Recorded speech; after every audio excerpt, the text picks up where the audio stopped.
During our experiences on placement, one common theme that we found challenging was how behaviour was dealt with. The media has frequently questioned whether behaviour management strategies are effective. On our placements, we found that children within our classes who had behavioural problems were often excluded and not treated the same as their peers. An example of this can be seen from a boy on one of our placements who would often become uncooperative during lessons, fidget, shout, and would hit other children. We do not feel that the teachers dealt with this effectively, as the child was simply sent out of the classroom and not given the chance to participate in activities with the rest of his peers. We as teachers believe that many challenging behaviours exhibited by children have underlying causes, which is supported by hundreds of years of psychological research. Sigmund Freud believed that our conscious behaviours are only the tip of the iceberg. He claimed that beneath the surface we have the motivators that cause our behaviour. These are often buried deep within our subconscious and can consist of a myriad of emotions and feelings that have been formed as a result of our past experiences. To really understand behaviour, these deep-seated mental processes need to be considered and understood. The child in our case study had witnessed horrific domestic abuse from an early age. He was not only excluded in the classroom, but also in social situations in the playground due to his aggressive behaviour.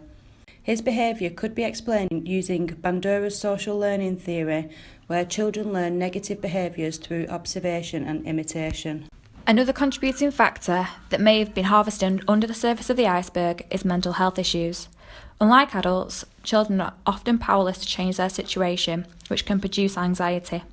It is clear from further exploration that the child's home life was not an environment that was safe or secure, and this was something that the child was unable to have an impact upon. Research shows that this is something that occurs with a large proportion of children today, and is therefore something that needs to be addressed and explored in further depth.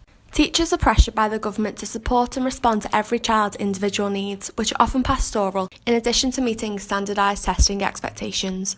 The government claims to support an inclusive classroom, however children are all expected to reach the same targets at the end of each academic year and to sit the same examinations. There is constant conflict between the demands of the national curriculum and the challenge to include all children as outlined in the SEN Code of Practice. If children do not succeed in the test, teachers are penalised. This could push teachers to teach to the test and potentially ignore children's individual needs. The government does not know every child's personal situation. If you are suffering from domestic violence and mental health, would you care about your SAT grade? As a result of our findings, we will strive to find a balance between meeting academic and pastoral demands in our future practice. It is imperative that we form positive relationships with our students and provide a safe environment for them. We would like to use circle time, PSHE, SMSC or any other relatable lesson to equip children with the tools they need to resolve conflict, control emotions and value each other. Working collaboratively with voluntary agencies such as CAMS, as well as GPs and parents, will help us to support children to be resilient and mentally healthy. As future teachers of children, how will you find a balance between providing a fully inclusive education for all children whilst also raising standards and ensuring that all children make progress?